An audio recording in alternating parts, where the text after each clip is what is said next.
Guys, this is the midnight dev panel from Gamescom. I've not seen this. All right, hopefully we can learn more about talents, transmogs, prey, PvP, and quality of life. I think that's everything in here. Let's check it out. Very loud. Bro, is this new Blizzard font? I feel like that's a different Blizzard font. Am I tripping, or does this look like a little different? That's got to be a little different. It's void? Yeah. Okay.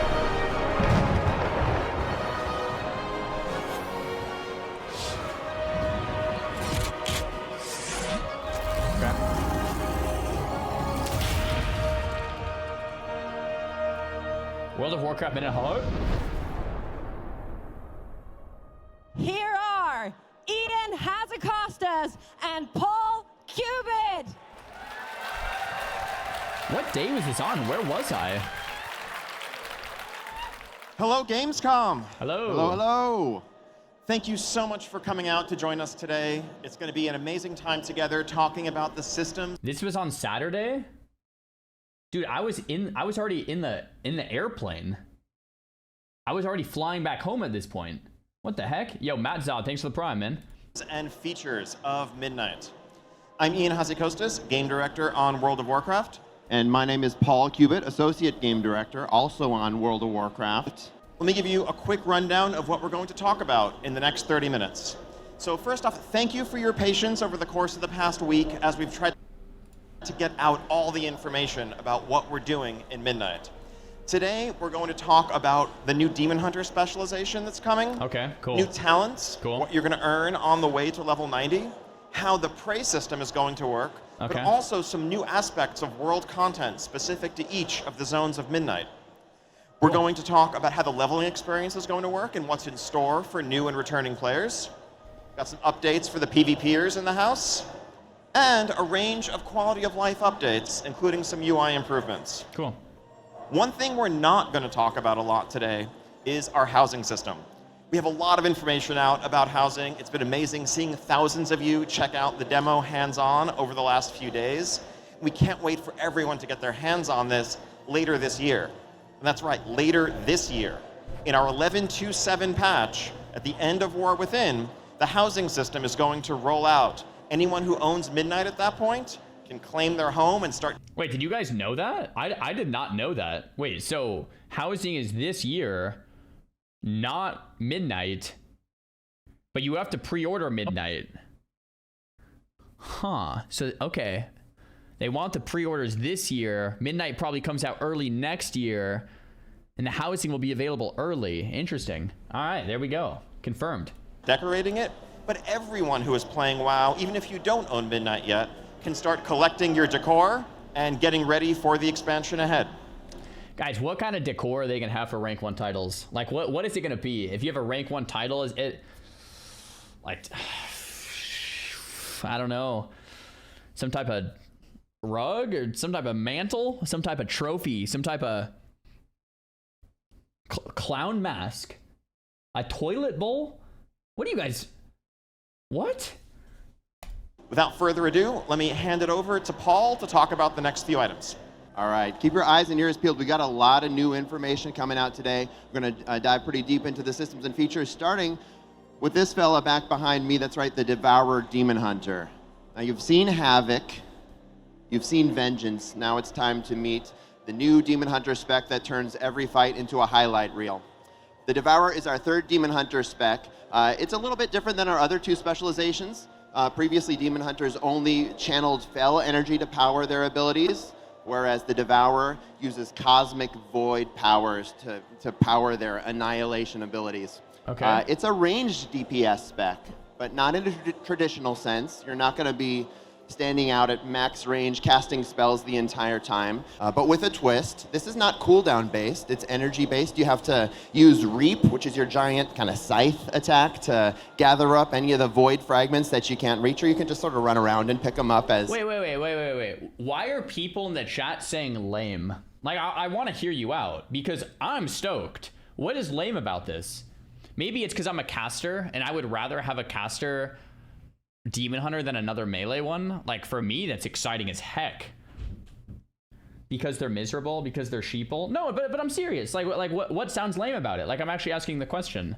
Haters are gonna hate. Yeah, but what are you hating on? Like I'm actually kind of curious.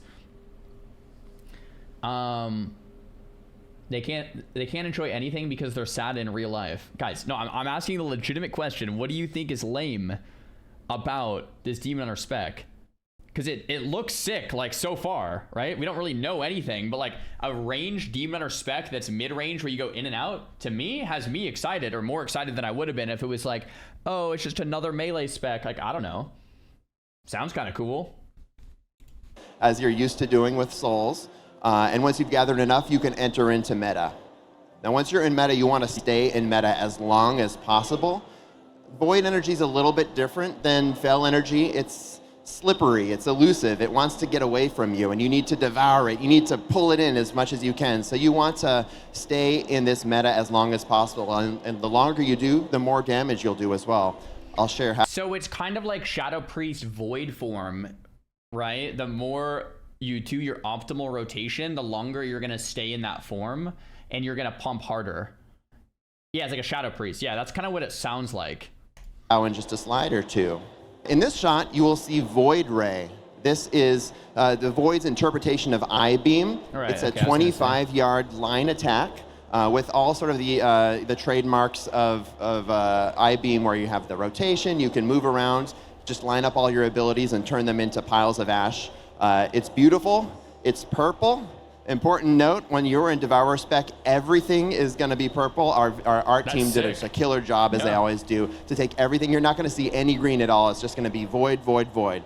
Really cool. Speaking of really cool, this is Collapsing Star. This is your big, brutal anime finisher. The way this ability works is you have to be in meta to cast it. So once you get into meta, then you unlock the ability to cast Collapsing Star. The more times you cast Collapsing Star in a meta, the stronger and stronger it gets. So like I said, that you want to hold on to that metamorphosis as long as possible. It's got that big raid boss finale energy. Okay, interesting. Next up, let's talk about hero talents. The Demon Hunter is getting a new spec, and with that, they get a new hero talent tree, and that is called the Annihilator tree. You can see it in the sort of the lower left-hand side there. This is shared between Devourer and Vengeance. Okay. And sort of broadly speaking, this is all about dropping meteors on your enemies. If you're Devourer, there will be big, bold, void meteors. If you're in Vengeance, they will be Fel meteors, but meteors nevertheless. Devourer will also have access to the Scarred tree. No longer is it called the Fel Scarred tree. It's just simply Scarred. We are inclusive of all types of scarring here. As Demon Hunters, we know we are Scars. That's right. All right, let's move on. Next up, Void Elf Demon Hunter. This is a new race class combination that is coming to World of Warcraft. Someone says, I'm not one of the people saying lame, but my complaint is that we need a new healer or a new tank spec, and we only get a DPS spec. Okay, so that's like somewhat of a fair criticism. I think Demon Hunters already have a tank spec, and you can't really add 2 tank specs to one class, right? I mean, that would be like making a second prop pally under like that's just kind of weird. So you could argue that like you could have made like a Demon Hunter healer, but I feel like that also feels kind of weird. I don't know. I like this. I like that it's a Demon Hunter. Like I said, maybe I'm biased because I play casters. Like I play mage. I like Shadow Priest. I played Locke and Moonkin. Like I like casters more than melee generally. So like maybe I'm biased, but yeah. It's unlockable with a short quest line that's available during the 12.0 pre-launch. The Devourer spec will also be available during pre-launch as well. So if you're interested in messing around with Devourer, you can switch over as soon as we get to that pre-launch period before we take the fight to Xalatath at Silver Moon and in Eversong. And the same is true of Void Elf Demon Hunter. There'll be a very short quest line along with that pre-launch where you unlock this character. Now, for those of you who are Horde players in the audience, like myself, you may have noticed this introduces a little bit of an imbalance. The Void Elves are ready to jump into a particular new class, and this is particularly lore appropriate for what we're doing at this time. The World Soul Saga is not over yet. There will be new opportunities for other race class combinations that will make sense with the story as we tell it. So keep your eyes peeled. Okay, I don't mind that. Next up, let's talk about talents. So as you play in Midnight, you're going to get new levels. No big surprise there. You'll level from 80 to 90, and you'll get 10 new talent points. Am I crazy to think, like, am I crazy to not, like, mind what he just said there? Like, what he just said there is, like, yeah, it's a little more imbalanced for Horde. Like, you know, Alliance has Void Elves, but you guys will get stuff down the line. Just wait. Instead of trying to always equalize everything, instead of always trying to be like, all right, you get this and you get this and everything's equal all the time, it's like, you know what? Some things are going to be unequal sometimes, but, like, you'll get cool stuff down the road. So, like, it's fine. I actually kind of like that. Like, yeah, it's a little asymmetrical in a good way. Like, that's kind of how classic WoW was, right? Like, Alliance got Pallies, but Horde got Shamans. And, like, you had different cities and you had different towns and you had different pros and you had different cons. And, like, to me, I like that. You know, I'm fine with that. You get nothing and be happy with that. Yeah. Like, but I'm saying, like, I don't mind that at all. I think there's going to be people that whine about it or whatever. But, like, to me, it's like, okay, that makes the game almost feel more interesting to me. As well. The way those are going to break it down is you're going to get 3 points in your class tree, 3 in your hero tree, and then 4 in your spec tree. And you'll earn those sort of alternatingly. The way these work individually is on the class tree, it's very simple.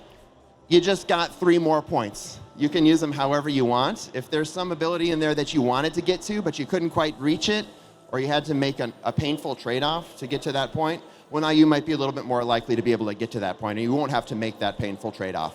In the hero talent tree, there's an additional lane. So we're keeping all the same hero talents, but we're adding 3 new abilities in that 4th lane there. So it's going to take these already iconic and impactful powers and make them even more iconic and even more impactful. And lastly is on the spec tree, we earned 4 points here. I'll share how that goes in the next slide, but a couple clarifications first. What you see behind me is the example for the Devourer Demon Hunter. Everything I'm saying here is true for all 40 specs across the game, so the 334 applies to everybody. And the other clarification is you see 3 little dots over to the side of the tree there for those keen-eyed among you. That's just work in progress UI that our team's been using to be able to test these things along the way. What you'd expect this to look like is a little bit more like this, where you'd have, imagine, if you will, a big giant talent point that sits at the bottom of your spec tree with a couple little pips in the bottom of it, and you're able to put 4 points into that. Now, all 4 points should be really impactful, but particularly impactful will be the first one and the last one. So let's take a look at a couple examples of how this will play out on the Evoker, and also on our favorite new spec, the Devourer Demon Hunter. So the first point is going to be a little bit more transformational. This will have a big effect on one of your abilities. In this case, for the Preservation Evoker, I know the text's a little small, but it takes... Like they're doing this in, like, a somewhat intelligent way for longevity, right? Like, so the obvious thing that you could do here is, like, add a ton more talents. The problem with that, as we've seen in the past, is you kind of screw yourself because you can't do that forever, or else you just have, like, an infinite number of talents and it gets too confusing. So it's like, okay, in War Within, they kind of squished it and made it easy to look at. Now in Midnight, instead of going crazy, they're like, okay, you just get, like, 3 more points, or, like, a couple, like, 1 extra row, and, like, you know, like the big thing at the bottom, right? Like, it's pretty smart, right? Like, still, if you keep doing this every expansion, you'll still end up bloating, but then, like, you know, you cut down later. But if you just, like, go balls to the wall, it's like, yeah, you're gonna need to cut down, like, every year, which sucks, right? Have a big effect on one of your abilities. In this case, for the Preservation Evoker, I know the text's a little small, but it takes reversion and gives it a chance to be upgraded to a new ability called Marithra's Blessing. The next 2 points are just going to make numbers bigger. They're going to make whatever that first thing did, make it even better. And then that last point is the exclamation point that really brings it all home. They should all fit together into a cohesive package. They share the icon, they share the name, they share the fantasy. But an important point to note is that you don't have to put all 4 points in this if you want to. It's not a separate tree. It is part of your spec tree. And so if you want to just go more broad in your spec tree too, there will be opportunities for you to do that. But I expect a lot of people are going to want to check. Someone in the chat says, am I crazy that the talents don't matter since everything is metagamed? I disagree with that, I think, because you're right. Like, everything is metagamed, but you can't just not have talents because of that. You can't just go into a game and have 0 choices. I think what makes good talent trees is is like in TBC and in Wrath, I think they did this really well, and even in Kata they did it really well, is every like node you get to feels really impactful. Like, oh my gosh, now that I have like Shatter, now that I have like this Iceland's talent, I have the capacity to pump way harder. And like you almost want to have like a little mini of like bit of excitement every time you hit that, like, you know, that next like tier. It's like, okay, now I'm pumping, you know. And I think as long as you can achieve that, like, you're never going to get away from metagaming. It's, I guess, what I'm trying to say. Like, every game has it. The internet exists, YouTube exists, Twitch exists, like Wowhead exists. Like, it's gonna happen. Like, people are gonna net deck. That's just how it is. But like, you still want to make it a fun experience to put those talents in and to understand what each talent does, right? I think that's the best that you can do. Check out what's in their Apex talents, because they are super duper cool. That's it for talents. Next, I'm going to talk about a feature we've been working on and talking about a bit this week. It's called Prey. Here we go. So Prey is a new opt-in hunting system that lets you pursue powerful targets across Azeroth and beyond Azeroth, places like the Void Storm, etc. It's built to slot right into how you already play. So whether you're a World Quest enjoyer, if you're out gathering, you just like hanging out, Prey should have a good fit for you. It's a little story balance, or a story background, I should say. This is a secretive initiative led by Astalor. So yeah, my first, oh my gosh, Yolas 100 gifted subs right when I lost my train of thought. Yolas, I lost my train of thought. Bro, you're the top gifter of the week. You own. Thank you very much for that. That's incredible. W's in the chat for Yolas on the 100 gifted subs right there. 50% off from Brooks as well, W. Nuts. Thank you, man. Thank you very much. I don't even know what I was saying. Okay, what I was saying is, when I first saw the word Prey in the last video we watched, I was like, oh, so this kind of feels like Slayer. It seems like it's kind of like Slayer from RuneScape, where like you get a task and you have to hunt things down. It kind of depends on what the rewards are, but like, I don't see this as a bad thing. Let's let him keep talking and try to learn more.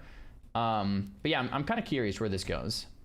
Bloodsworn. I don't know how many of you are lore nerds like myself out there, but if you remember Astalor, he's the magister who's responsible for, you know, helping the Blood Elf Blood Knights get their paladin powers by chaining up a Naru underneath Silver Moon City. He's not doing that anymore, but he's still sort of got a checkered past, and so he's going to be the person who is going to be leading us along this fight. You kick things off in Silver Moon City, in Murder Row. That's where your new hub is, and this is where you're going to choose who you're going to hunt. Now, how's that going to play out? Someone in the chat says it's for solo casual players mainly. I could be off on this, but it's my instinct that as WoW gets older and the player base of WoW gets older, there is more and more solo casual player base. More and more percentage of the people are like in their 30s, pushing 40s, running businesses, having kids, families, whatever it is, and they still love WoW, but they just like they want that experience, but in a solo casual way, because they can't make a raid schedule, they can't like dedicate hundreds of hours to grind Mythic Plus or PvP, but they still like love WoW and they want to play. So like, I think if you're Blizzard, it's actually smart to do solo casual content, right? It's yeah, all of that's fair. Yeah, that's fine. I'm not saying that's bad at all. But I'm saying if you're Blizzard, I think it's actually smart. And we saw this with Delves, and we saw this with solo story mode in Warathan, and now we're seeing it with Slayer, or they're calling it Prey. Like you hopefully will be able to just play at your own leisure for fun, still kind of continue that journey in a solo-ish casual manner, right? Yo, guys, the subs are, thank you very much. You guys are amazing. HAP with a tier 1, 0 with a tier 1, and Yolas 100 gifted, man. Wild. Well, let's see an example. You might be out in the world fighting an unassuming pangolin, casting Roll the Bones like you do, when all of a sudden your target might show up behind you and, you know, cause you to turn around, you blow all your cooldowns, make sure you survive. You might be mid-quest, you might be running between objectives, you could be minding your own business. But the point is, this is supposed to be unpredictable. It's supposed to keep you on your toes. This is sort of like a quest. It uses some tech that uses quests, but it's not meant to be like, you know, search 8 footprints and then you found him. We don't know how many things you have to do. You might be, you know, finding clues like footprints on the ground. You might be disarming traps. You might be doing other things, but you never really know when these guys are going to show up. Now, if you are the type of player who likes to play with a little bit of a challenge, Prey has you in mind as well. See, there's 3 difficulty levels. There's normal, and then there's hard, and then there's nightmare. And you're going to unlock this as you progress through the system. We all start at normal. But once you get to hard and nightmare, you're going to face a couple different things. First, you're going to see torments. These are additional abilities that these enemies will have, or just you might face as you're on the hunt for these guys. This particular character behind me is struggling to deal with sort of a fear-based torment, but there'll be a... I like all of this. Like, this all looks cool. My big question right now, and I'm sure he's going to answer it in a minute here, is why? Why do we care? What's the reward? What are we getting from this, right? Is it gold? Is it achievement, like, or transmog? Like, do you actually get some decent loot? Like, what do we actually get here? Bunch of them. There's some fixate-based ones as well. There's some really cool mechanics that'll make these fights a little bit more challenging. In addition, once you're in hard or nightmare difficulty, you are going to have that final fight. Once you've cornered your target and are ready to take them down, that will be a one-on-one fight. See, in normal, you're in the outdoor world. If there's other players nearby, they can help you out, just like any outdoor content. But in hard and nightmare, it's just one-on-one, you and the target, no distractions, no escape. Let's talk about rewards. Okay, so there's a couple rewards available through Prey. First, I want to talk about cosmetics. We got a bunch of custom cosmetics, including some really cool looking mounts, like some Mana Worm themed mounts, more than one of those. They're really awesome looking. Nice. As well as some Transmog appearances as well. You will also be able to earn power from this. So this is hot off the presses. We've been talking with the team back in California, or back in the States, everywhere. Blizzard's all over the place. This will give you power rewards. Prey will be tied into the outdoor row in the Great Vault, so you'll be able to get really cool gear from that by participating in Prey, up to and including in Hero Tier. So this is just going to give you new ways to play. Think about delves and how delves are able to give solo players some really cool opportunities to get awesome stuff. Prey is another way to do that too. All right, Prey is cool. So yeah, like we mentioned before, they're adding in a new way for solo casual players to have that experience, this time out in the world versus always instanced. Yeah. I mean, yeah, it's good. Like, is it for me? Like, maybe not, but I think in general, like, this is good. Like, it's solid. Just one of the new things that are going to go into the outdoor world that we can play around with. There's other outdoor features that go into the game as well. When I say outdoor features, I'm talking about, the one-off things that happen in the game every once in a while, things like shipping and handling in Undermine, where you're driving your car around, the soup event in Azure Span, which we all remember and love so much, yes, chef, etc. We made a bunch of these. I'm going to go through a couple of them. The priority here in the philosophy is we wanted to provide a variety of these different things. They should not all feel the same. Some might be built for players who are more into kind of high-intensity combat. Others for more just like crazy moments. Others for folks who are like to, cozy content, to learn more about the lore, etc. First up is Silver Moon Court. This is what you're going to see in Eversong Woods. You'll balance your reputation between the 4 different military groups within Silver Moon City. I'm going to pause this real quick. Someone in the chat actually had a kind of a cool comment. It's Guitello. He says, I think smarter roaming NPCs would make the open world way cooler. That's a good idea. And what you mean by smarter roaming NPCs is probably something like, when you play Training Grounds or whatever, I don't know if we've gotten to that point yet, but it's like almost like AI, where they're like moving, juking, like kind of like super interactive, not just like an NPC, but like an AI NPC that almost plays like a player. Having like those kind of players all around the world, so when you're out in the world, it doesn't feel like this static gameplay. It's almost like the whole world is like this, like it almost feels like they're little like PvP, but they're not. It's AI. Like that would actually be pretty cool. They like hunt you down. Yeah. It's meant to sort of evoke the feelings of the Burning Crusade reputations. You all remember the Aldor and Scryers from there? Yes, I see some nodding of heads. Okay, yeah, so it'll feel a little bit like that. And each track has its own cosmetic rewards that come from it. In Zulaman, you will harvest materials for the Loa of Abundance. This is a fast-paced, super buffed collectathon. It's professions themed. You're going to go into caves. You're going to have sort of a timed treasure room feel where you're going to mine as much as you can. You're going to gather as much treasure as you can. It's professions themed. It's not professions required, so anybody can gather these materials. Although if you are a gatherer, you might find a couple additional bonuses. It's also, I should point out that the Loa theming ties this one to Zulaman, but Abundance Caves are actually present in all 4 of the Midnight Zones. These are really fun. Looking forward to playing these. Legends of the Heronir is an event that happens in Herondar. And this is an event that invites players to step into the forgotten past of the Harati tribe using magical paintings to embark on bite-sized, lore-rich journeys. This is designed for those devoted lore seekers. You can kind of chase right through these things and complete the objectives as quickly as you want. But there's also lots of opportunities for you to slow down a little bit, read a little bit of text about the past of these folks, discover some lore objects, poke around, learn some history. Really cool stuff. And lastly, in Voidstorm, we have the Stormarian Assault. You're going to be protecting the Void Elves, who are going to play an important part in the story of Voidstorm. As they activate their Singularity Anchor, you all know what a Singularity Anchor is, right? No? It's the thing that you use to purge the Stormarian Citadel of remnant void anomalies. Well, anyhow, you're going to help them protect that thing in sort of a wave defense, where it's an action-packed public event where your success is not only defined by how well you fight, but also how well your group places defenses to fend off the endless oncoming waves that are going to attack that Singularity Anchor.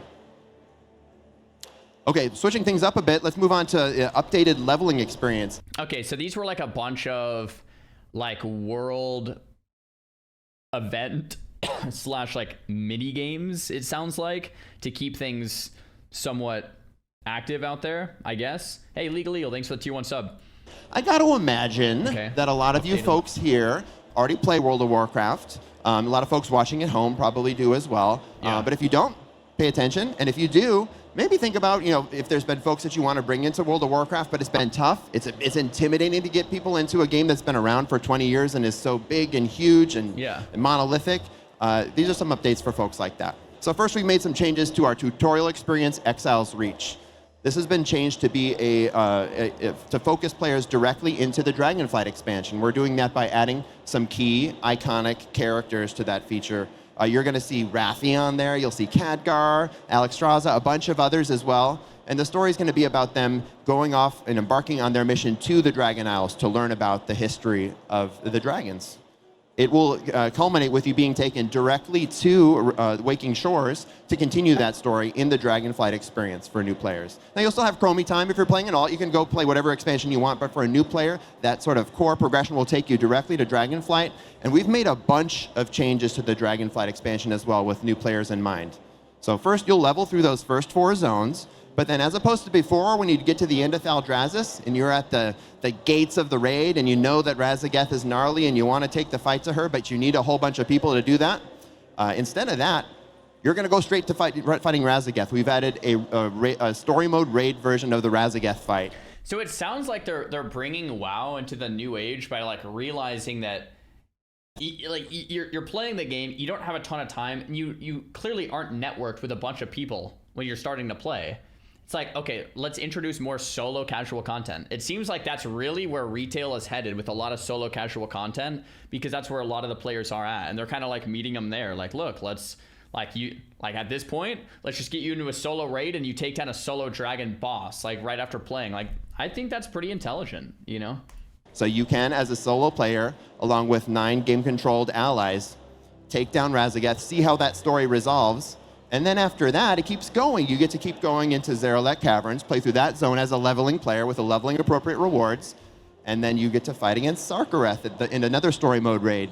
Y'all can probably see where this is going. If you know the story of Dragonflight, then you continue into the Emerald Dream and then fight against Farak. We're super excited about this. This is the first time that new players have been able to play through the entire story of an expansion while they're leveling through the game. And doing that, this will take them to level 70. That's not quite 80. For 70 to 80 is going to be done doing something different, which I'll get to in just a sec. But first, has this ever been you? Maybe you're a returning player to the game, you haven't played in a little while, and you are greeted by the 3 horsemen of a quest log full of quests that you don't remember, a bag full of items that you don't remember ever gathering, and then a talent tree full of talents that you don't really know what those icons represent. Yeah? You are not alone. This is the case for a lot of returning players. It can be tough to get back into your character after you've been away for a little while. And what we see for folks is, after folks have been away, particularly for a long time, it's easier to roll a new character than it is to get back into your beloved favorite tune. And so that's okay, because we've got a stack of gear ready for you to claim as you step into our brand new returning player experience. This is, again, brand new, something we just added to the game in Midnight. It is a feature where you will join alongside Thrall or Jaina as a returning player, and it's meant to remove all those distractions, so you don't have to worry about what's in your bags and your talents. We're going to hide all your quests from you. It's really simple. It's just, hey, go kill some gnolls. It's very simple. You don't have to worry about all the other direct things pulling you in different directions. Just go kill some gnolls, and then after that, the story will develop. Maybe you go kill some ogres. Maybe you go kill some cultists. There will be some story that progresses along. But the point is, once you get in, you should remember, oh yeah, this is how my character plays. And by the time you're done, you should have your bearings. It's drop in and drop out. So after 2 minutes, if you're like, oh yeah, I remember how to play Paladin. This is easy. Then you could just drop right out. If you play all the way through, you'll get a full set of gear that's level appropriate to whatever level you stepped in this place at. So you'll be ready to just jump right into the fight. And we've also added some improvements to the tutorials as well. So first, we've added a skywriting tutorial, which will make it... That's interesting. So basically, for returning players, they're trying to make it easier, because they realize that, like, okay, WoW's on its 20th year. We've had over 100 million people try our game over the course of the time, and that's a lot of people. And a lot of people come and go. But when you come back, it's like really tricky. It's like, let's just kind of get people in a very basic, like something to do very basic until they kind of remember what's going on, which, let's be honest, sometimes takes a little bit. And it's like, once you're locked in, it's like, all right, let's play the game. But it's like super overwhelming. That's pretty smart. That's pretty smart. If you never learned how to play skywriting, or to do skywriting, dragon writing as it was called back in the Dragonflight expansion, you'll learn how to do that. And it'll add a tutorial to learn how to interrupt. So if you've ever been in a group with folks who don't see... Finally, bro, we put Peekaboo through this. We're gonna skyrocket in rating, man. He's been missing his kicks for years. Whether it's classic, retail, Wrath, anything, man. Finally, an interrupt tutorial, man. Link it to him, guys. There it is. To know how to interrupt, the returning player experience will get you covered there as well. Yes. And lastly, we have the War Within recap. This is a feature we've added that is in case you've missed the War Within expansion, or if just parts of the story, maybe it's just been a little while since you played the War Within. No worries, we've got you covered there as well. So this is a quick, couple hours long experience which will take you through the entirety of the story of the War Within. It starts at the Isle of Dorne, through the Ringing Deeps, all the way through Koresh. And you'll get to see all the big cinematics. You'll get to see what happens with all the characters. It would normally take a couple dozen hours to play through all these quests, but this will just take a much quicker time. Anybody can play this. If you want to do this right before you go into midnight to bring yourself current, that's great. If you don't want to, that's fine. Everybody gets that. We got to fight Xal'atath anyways. And if you're a new player, this is how you will level from 70 to 80.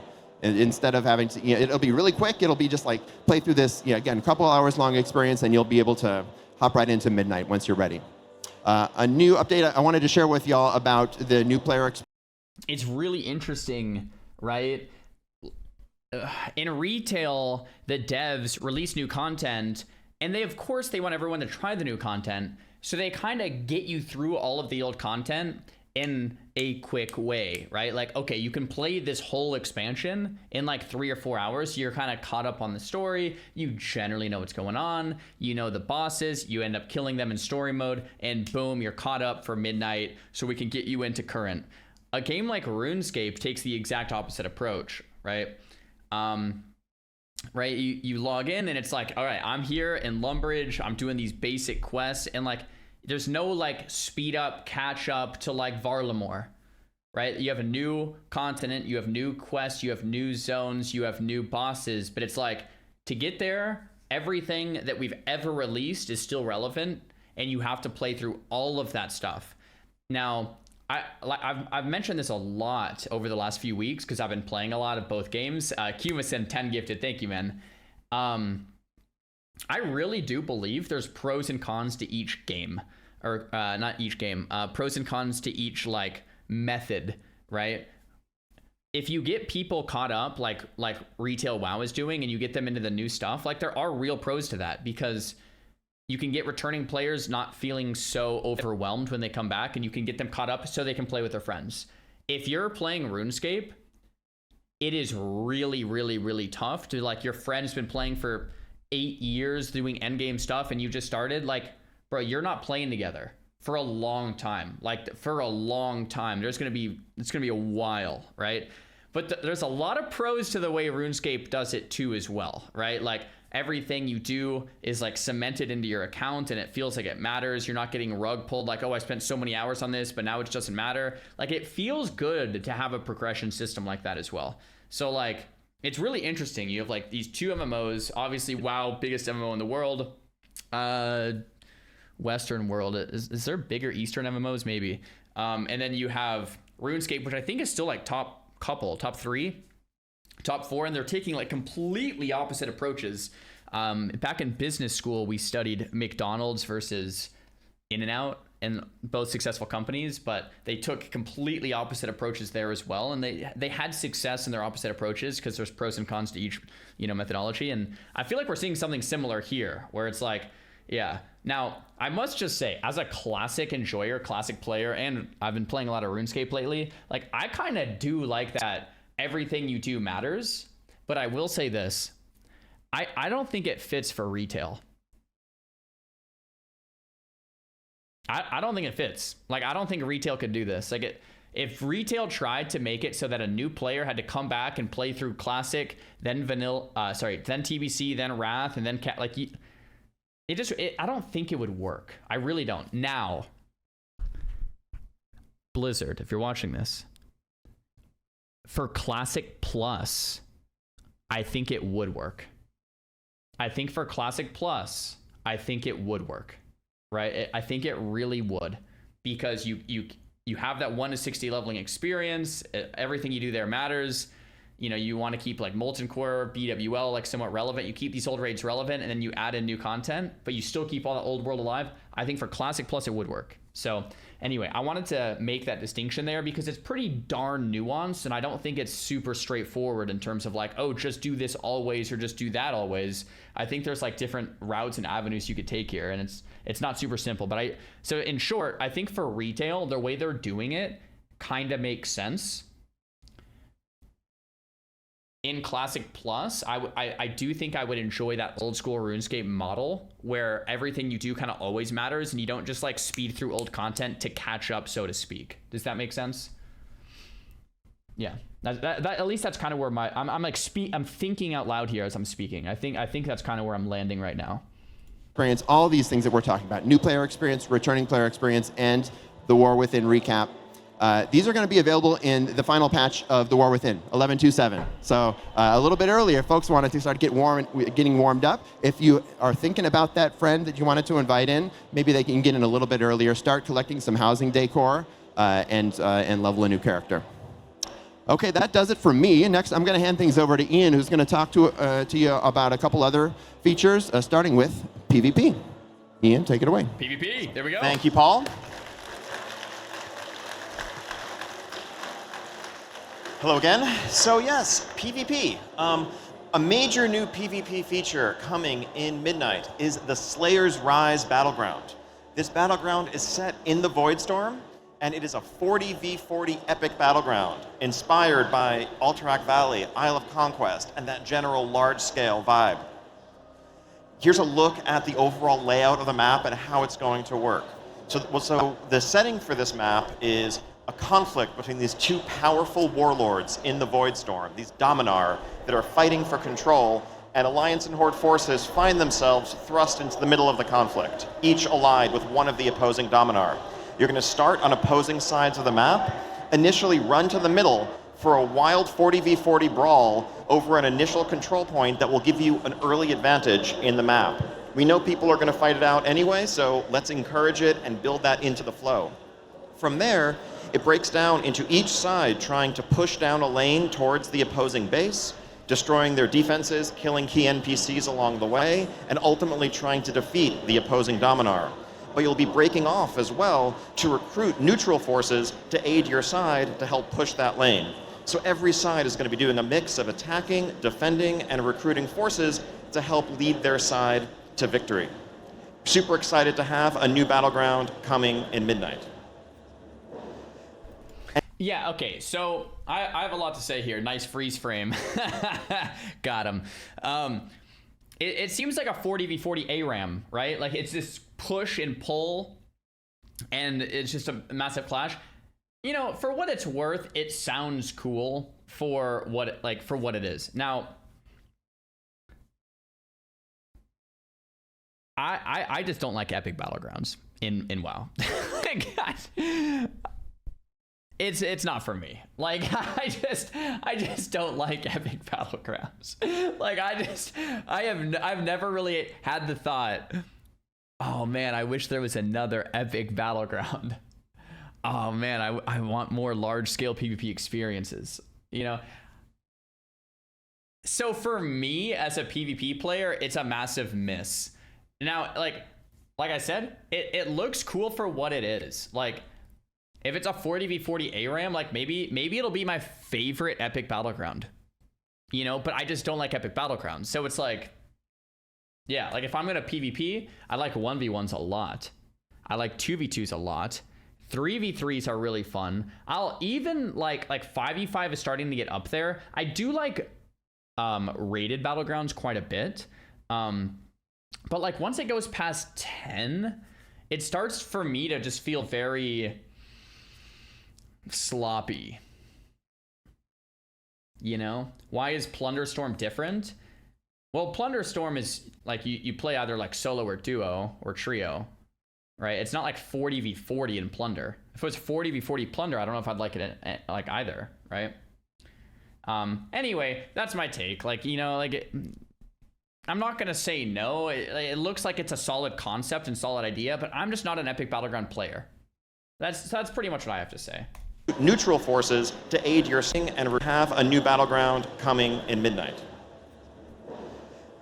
And also, this area that's used as a battleground will be accessible in the outdoor part of the Voidstorm zone. And this is going to be a place for those of you who love world PvP to come battle it out with each other.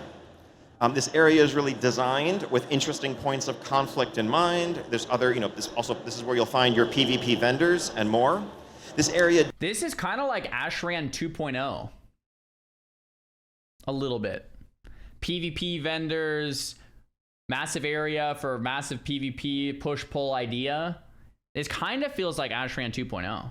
It does have regular world quests for those who don't have war mode on, but really you're going to want to turn on war mode to get the most out of this experience. If you like world PvP, this is the place to be. You can find your people and battle it out. Now, when we think about... Okay, all right. You know what I want as a PvP player? Let's just take a second. Because it's tricky. It's tricky, right? You have a game, it's 20 years old. I first want to start by saying this is not an easy solution. And if you think it is, I think you're an idiot, all right? Because this is complex as heck, right? It's like, how do you take a game that's 20 years old and you get brand new players into it? Like, we're talking the 12-year-olds of today, so that the game booms in 20 years from now. Like, gosh, that's a hard task. But I have thought about it, okay? I have thought about it. All right. What I would do is focus on the smallest increment of PvP, because it's by default the most casual form, because it's easier to understand what one person is doing versus 40. You focus on the smallest increment, and what is that? That is 1v1. That is dueling. That is the most OG form of PvP in World of Warcraft. It's the largest dueling tournaments are Makarad tournaments and dueling tournaments in Classic WoW in terms of viewership, generally speaking, right? Most people can watch it and play it and get into it easier. So what I would do is I'd focus on 1v1s and dueling, okay? To support that, I would add a 1v1 dueling area, right? So you have an area that people can come out and duel with instant cooldown resets. PvP vendors. It's just generally a PvP area, okay? So you support this by adding a place for players to meet, talk, engage, duel. In terms of balancing, you gotta do what you gotta do to make the duels interesting and fun. Because right now, let's be honest, dueling is dead in retail. No one duels. Why? Because duels suck. Because duels suck. They have for a long time. No one dies. No one... Like, the duels just go on for minutes at a time. Everyone has infinite self-healing, infinite absorbs. Not good. So do what you need to do to make dueling better. What does that look like practically? That looks like probably reduce self-healing in PvP combat by 80 to 90%, right? You'd have to test around and find that number. Like, so you basically, self-healing doesn't exist anymore. Across the board, every class, unless you're a healer, right? Unless you're a hybrid, you get a little bit. But like, the duel needs to end. Think of classic WoW duels. Think of TBC duels. Think of Wrath duels, right? Think of Kata duels, right? These duels ended in a few minutes. They were back and forth, and they were somewhat enjoyable to watch and somewhat easy to understand. So you do what you need to do. Do what you need to do to make 1v1s interesting / close-ish again. It doesn't need to be perfect, but it needs to be decent. It needs to be decent enough for players to do it, right? I think the first thing is reduce the self-healing, and the next is obviously just general. For the first time ever in World of Warcraft history, a 1v1 balancing patch. Okay. I'm not done yet, by the way. This is a thesis, and I'm going to continue. The 1v1 balancing patch would allow players to actually have fun and duel each other. What would this do? This would create an ecosystem and an environment from the bottom floor, the ground up, the smallest incremental unit, for players to meet each other, to talk, to do something that's fun with no barrier of entry. You get people into PvP by dueling at the smallest level, dueling 1v1s, right? It's not intimidating. There's no barrier of entry. You can get into it instantly. It's somewhat balanced, not perfect, but okay, decent balance, so that players can get into it and meet other players. Now, when you meet other players, now you have some type of PvP social network developing in your PvP area. All right, the social network develops because of the area, the cooldown resets. It's somewhat interesting. Maybe you even do wager duels, right? So you have some type of reason to be out there. You can watch other people duel. You can learn. You can talk, and this all then flows into arena, right? Into RPGs, into your shuffles, whatever, right? This all flows into that. You don't just start here and try to make this good. You start here. You make this good. You make this good. You make this, which feeds into this, which makes arenas good, right? I believe that Classic WoW had this. I believe TBC had this. I believe Wrath had this. I believe Kata had this. And I believe MoP had this. When did duels stop happening?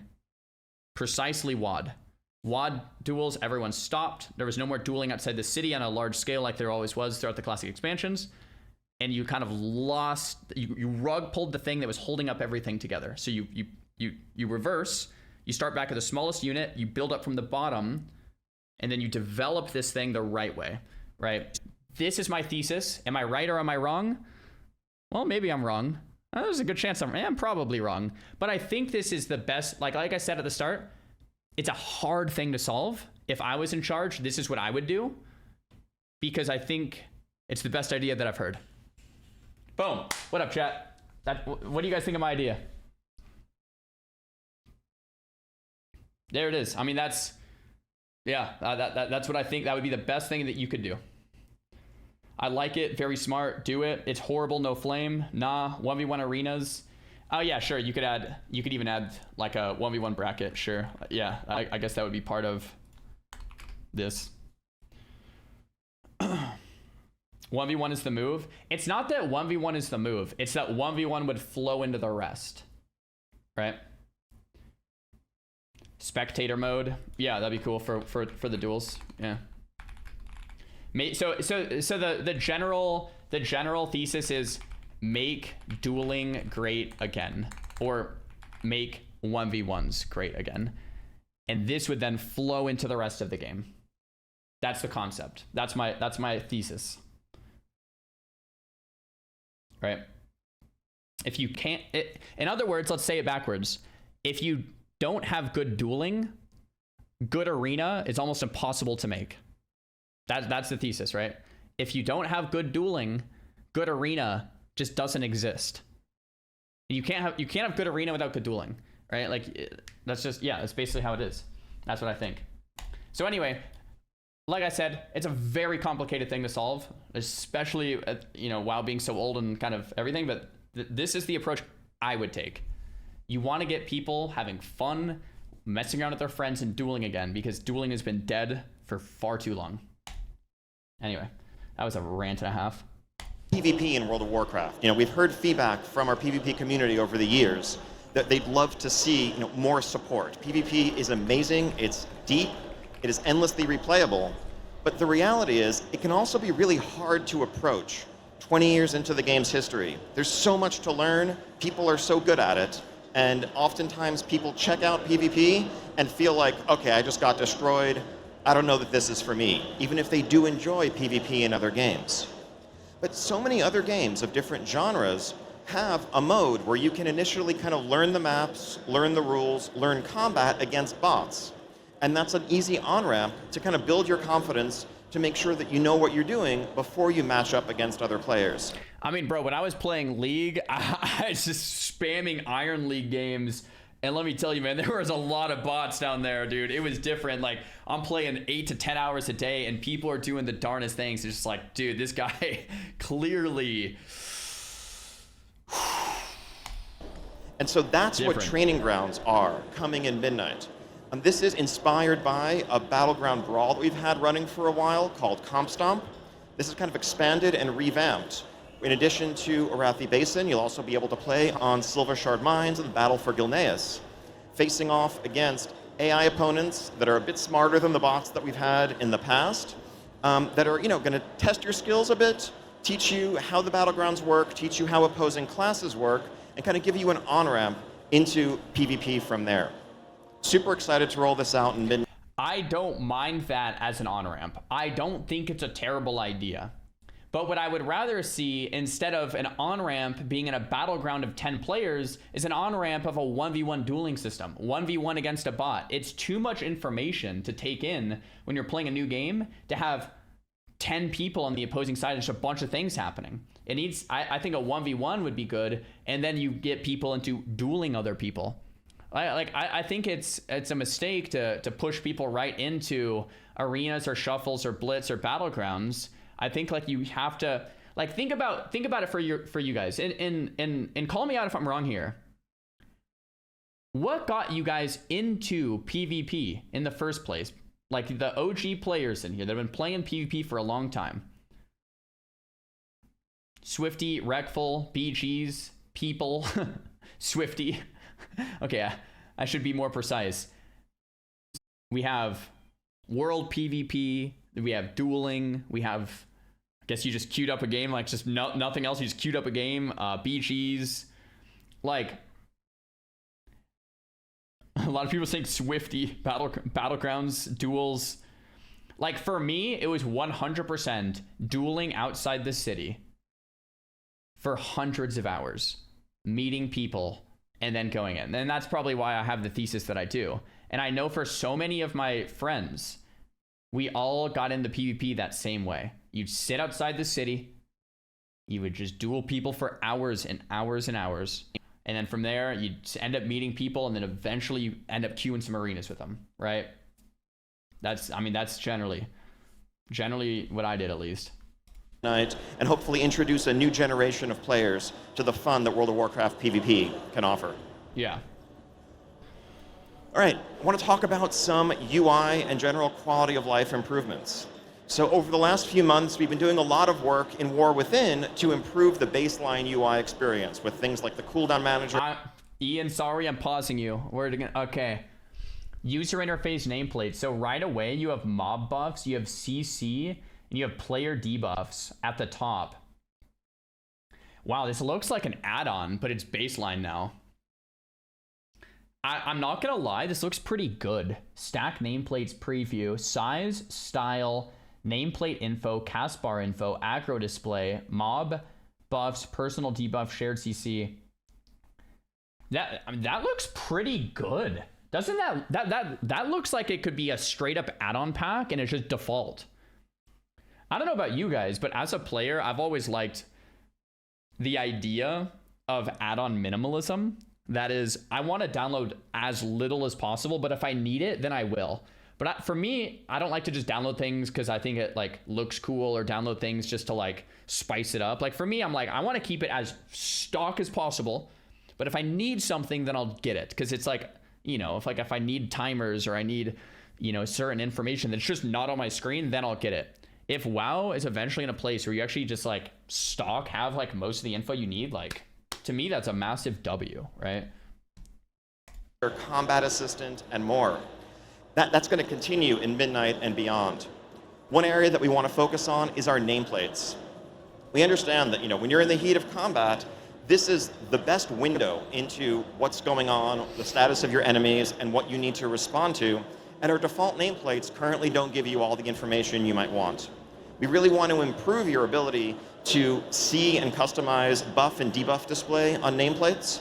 We also want to be able to call out important lethal casts. That's something that we're going to build in on the encounter design side. If there's a cast that probably is going to wipe you if it gets off, that should be a larger highlighted cast bar so you know it's a high priority interrupt. You shouldn't need an add-on or an external guide to tell you that. The game should be doing it itself, and we're really excited to add this functionality to our nameplates. Yeah. Yeah, that's great. Like, that's good.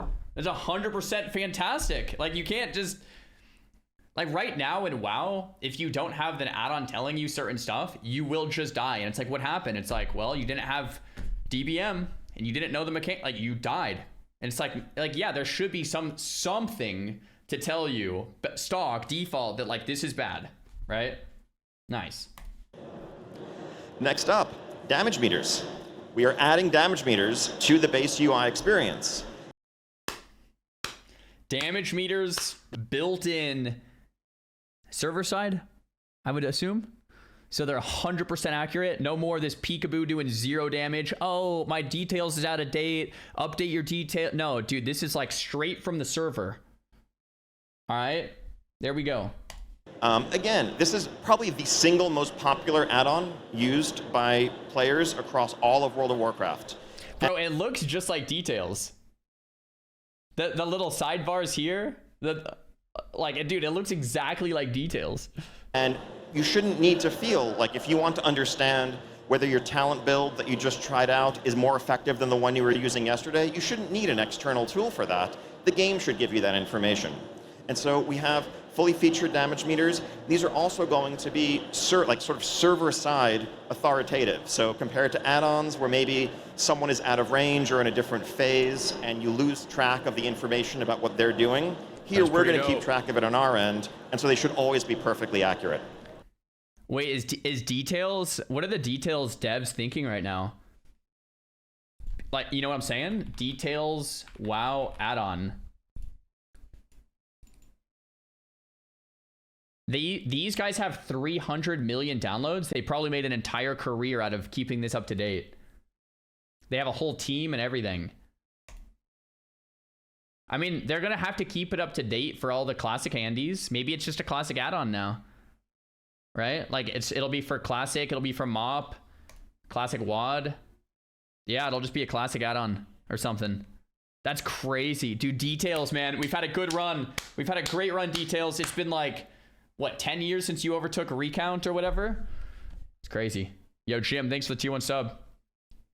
Now they can finally play the game, yeah.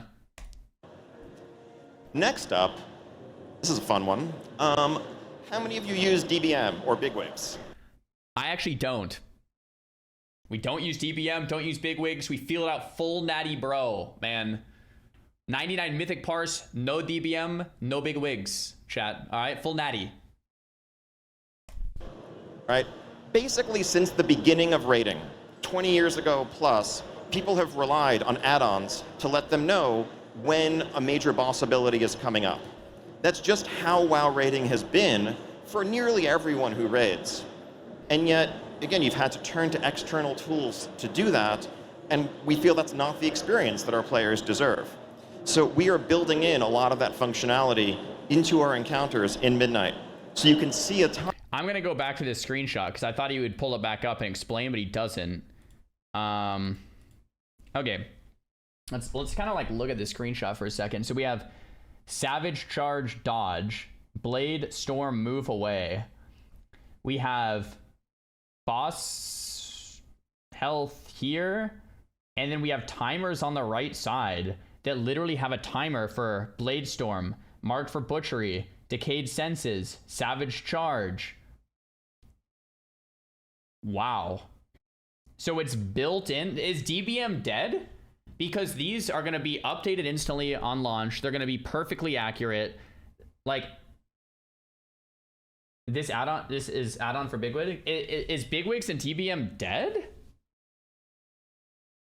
Right? That's crazy. Huh. That is crazy. Right? Basically, since the beginning of raiding, 20 years ago plus, people have relied, and yet, again, you've had to turn to external tools to do that, and we feel that's not the experience that our players deserve. So we are building in a lot of that functionality into our encounters in Midnight. So you can see a timeline of major critical abilities that are coming up. I mean, let's be honest. World of Warcraft expansions for the last, how many years has it been? 18 years? Have basically been integrating add-ons into the game. Right? One expansion gives you Omni CC. Next expansion gives you Baginator. Next expansion gives you, you know, looking for group tools. Next expansion gives you Bartender 4. You know, this expansion's giving us details and bigwigs, man.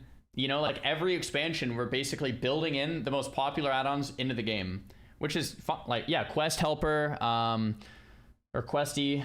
I'm trying to think what else. Like, what other add-ons were in the game that are now just baseline default, right? Plater, yeah, Quest Helper, like Auctionator, Atlas Loot, Move Anything, Omni CC, Leatrix Maps, all of these, man, all of them. Up, and you know, alerts if you're targeted by something, things along those lines, to give you the information you need to overcome the challenges that are facing you. Those are just a few of the user interface improvements that are coming in Midnight. There are going to be many more at launch and to follow. This is a project that has a long future ahead of it. We really want to make sure that our base user experience is the very best that it can be. Transmog. Really, Transmog, as everyone, as the true WoW aficionados know, is the real endgame of World of Warcraft. We want to make sure we are supporting it as best we can. So nearly 15 years after the introduction of Transmog, we have coming up an overhaul to how the system works. No longer will you have to go reapply the appearance of your choice every time you get a new upgrade, every time you get a quest reward or a raid drop or whatever else. Instead of transmogging items, you will now transmog the slot. And so if you have something set... Brilliant. Brilliant. Should have always been that way. Absolutely brilliant. Helm slot transmog.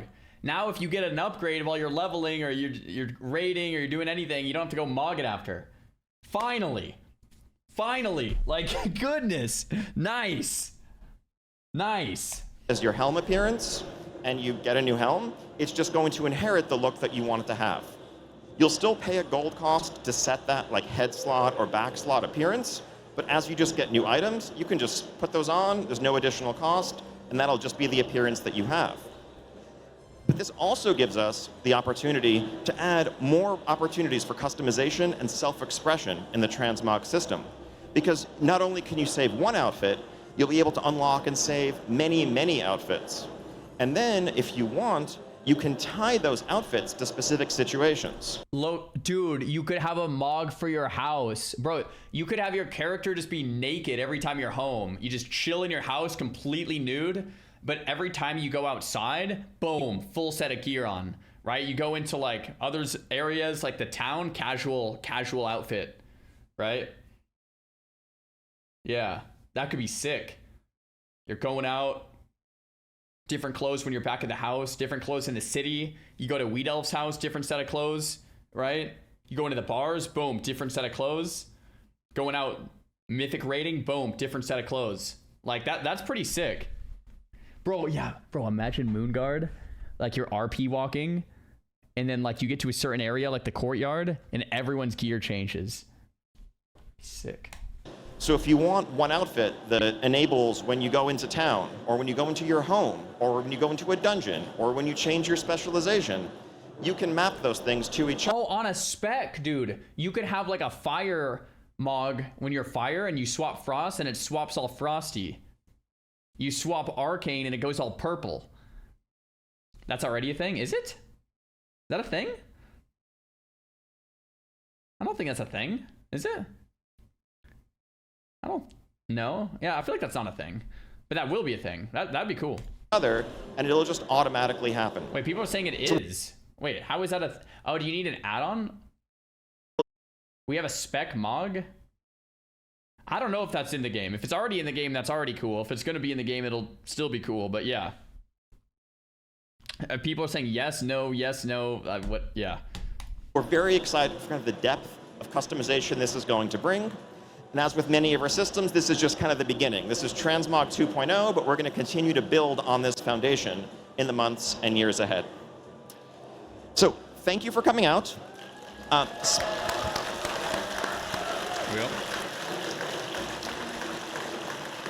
Speaking of the months and years ahead, really, it's so exciting to be here this week, finally pulling back the curtain, revealing what the team has been hard at work on in making World of Warcraft Midnight. But this is just the beginning. We're going to head back to California, and in just a few weeks, we're going to have our alpha test beginning. So stay tuned for that with beta to follow. We have so much more to share with you. It's going to be a very exciting fall. We can't wait to see you all in Midnight in early 2026. Thank you so much. Enjoy the rest of Gamescom. Huge. Early 2026, huh? What are we thinking? January, February, March? What are we thinking here? February, March? Honestly, I think this dev panel was pretty good. I think there was a lot of W's. I think the Mog thing is an obvious W. I think the boss alerts is an obvious W. I think the new nameplates are an obvious W. I think the training grounds are an obvious W. I think the new 40v40 is fine.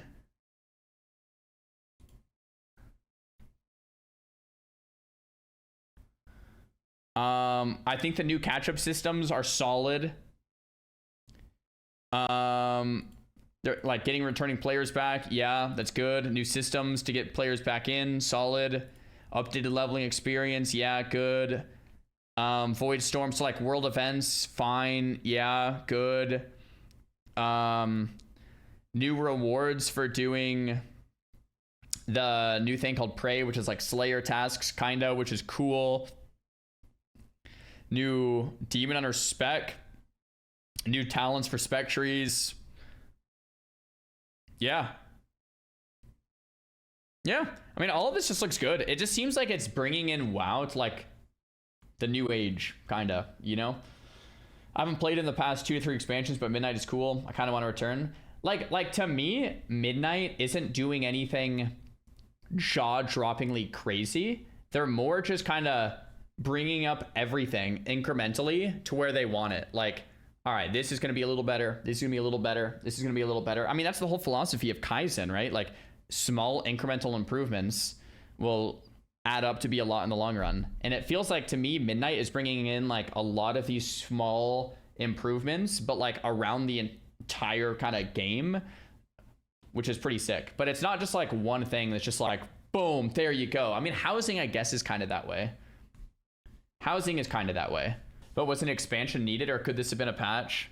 I mean, this would be a pretty massive patch. But yeah, I think I see what you're trying to say, though. Are we going to see you back on retail? I will be playing retail, but I probably will wait for the pre-patch. It would be my guess. That's what I did last time. We'll see. Oh man, Kaizen, that is so business school from you. Yeah. Learned it back in class one day.